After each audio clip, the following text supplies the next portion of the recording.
গোবরের প্রতি ভালোবাসার যেন কমতি নেই ভারতীয়দের। নিত্যদিনের ব্যবহারের পর এবার তারা গোবরকে বানিয়ে ফেলেছে এসির বিকল্প।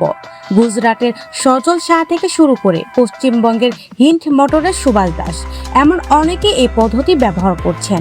তারা নিজেদের দামি গাড়ির বডিতে গোবরের প্রলেপ লাগিয়ে রীতিমতো চ্যালেঞ্জ ছুড়ে দিয়েছেন আধুনিক এয়ার কন্ডিশনারকে।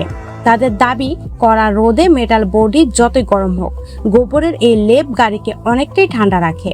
তেলের বাড়তি খরচ আর এসি চালানোর ঝামেলা কমাতেই এই কৌশল। তবে এই দৃশ্য দেখে নেট দুনিয়ার হাসির রোল পড়ে গেছে। অনেকেই বলে শুকিয়ে গেলে গন্ধ থাকে না, কিন্তু বৃষ্টি হলে মালিকদের অবস্থা কেমন হবে তা সহজেই বোঝা যায়। প্রাচীন গ্রামীণ পদ্ধতির আর আধুনিক গাড়ির এমন অদ্ভুত মেলবন্ধন প্রথম ভাইরাল হয় 2019 সালে, আর 2023 সালে আবার নতুন করে আলোচনায় আসে। তোমার কি মনে হয়, এটা কাজে লাগে নাকি শুধু ভাইরাল হওয়ার জন্যই করা?